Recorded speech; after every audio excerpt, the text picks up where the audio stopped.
Cease fire के बावजूद Israel ने फिलिस्तीनियों पर दागी हैं मिसाइलें।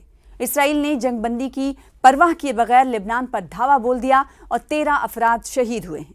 लेबनानी वजारत सेहत ने तस्दीक की है कि इसराइली फ़िज़ाइया ने आज जुनूबी लेबनान के शहर सैदून में एक खुला खेल का मैदान था जिसे निशाना बनाया, जो इस वक्त हज़ारों बेघर अफराद के लिए आर्जी पनाहगाह का काम दे रहा था, यानी आर्जी पनाहगाह बना हुआ था और उसी पर टारगेटेड हमला इसराइल की तरफ से किया गया। हमले में 13 अफराद शहीद हुए हैं और दर्जनों अफराद जख्मी हुए। लेबनानी हुक्काम के मुताबिक ये खेल का मैदान गुज़िश्ता चंद हफ्तों से दाखिली तौर पर बेघर होने वाले खानदानों की रिहाइशगाह बना हुआ था। हमले के फौरन बाद इमदादी टीमें मौके पर पहुंची, मगर तब तक काफ़ी जानी नुकसान हो चुका था। इसराइल ने लेबनान में मौजूद फ़िलिस्तीनी शेल्टर्स कैंप्स पर हमला किया है, जिसमें 13 लोगों की मौत हुई है। इसराइल का कहना है कि अटैक साइट पर ट्रेनिंग कैंप चल रहा था।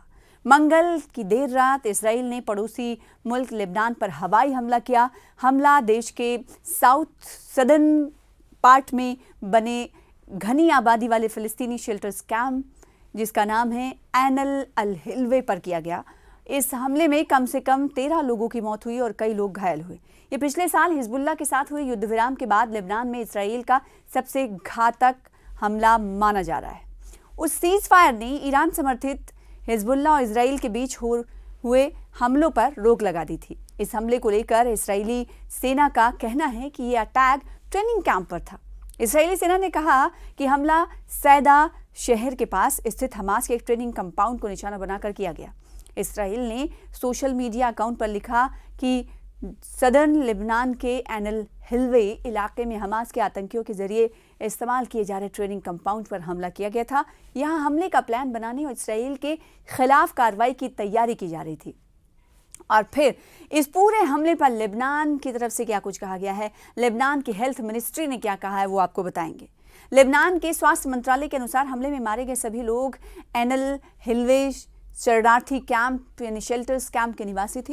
ये लेबनान का सबसे बड़ा और सबसे भीड़ भाड़ वाला फ़िलिस्तीनी शेल्टर कैंप है, जहां कई प्रतिद्वंदी फ़िलिस्तीनी गुटों का दबदबा है और गरीबी जो है वो गंभीर सतह पर है।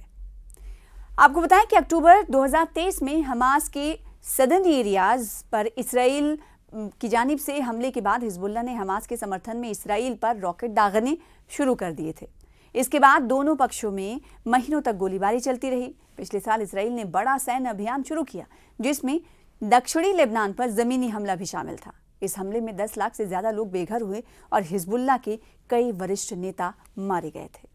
और इसी के साथ साथ जुड़ा एक और आपको गजा पर चौंकाने वाला पर्दाफाश हुआ है, ये जानना भी ज़रूरी है। ये खबर आपको जाननी ज़रूरी है।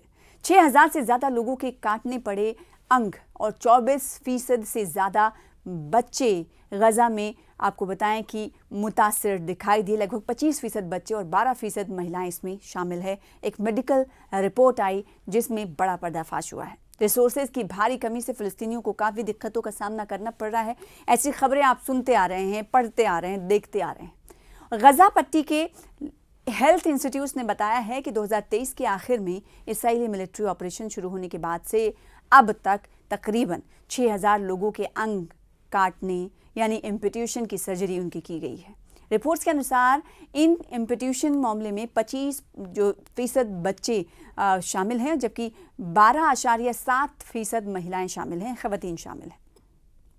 स्वास्थ्य संस्थानों ने कहा कि चिकित्सा संसाधनों और सहायक उपकरणों की भारी कमी की वजह से गजा में घायलों और उनके परिवारों की पीड़ा और बढ़ गई है।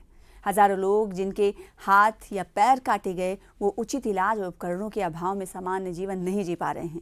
संस्थानों ने अंतर्राष्ट्रीय संगठनों से अपील की है कि वो गजा में पुनर्वास सेवाओं और मानसिक सामाजिक सहायता यानी साइकोलॉजिकल सपोर्ट के लिए मदद करें, ख़ास तौर पर उन बच्चों के लिए जो कम उम्र में स्थायी विकलांगता का सामना कर रहे हैं। इस जंग की शुरुआत 7 अक्टूबर 2023 को हुई थी। तब से अब तक गजा में 65,000 से ज़्यादा लोगों की मौत हुई। बेंजामिन नेतन्याहू पर लगातार कत्लेआम का इल्ज़ाम लगता आया है। हालांकि फ़िलहाल हमास और इसराइल के बीच सीज़ फायर हुआ है।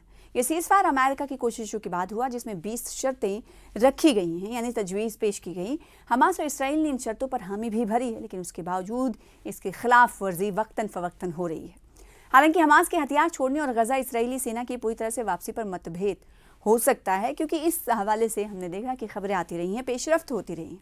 लेकिन फिलहाल सीज़ फायर के बीच बंधकों की अदला बदली इस वक्त हो रही है।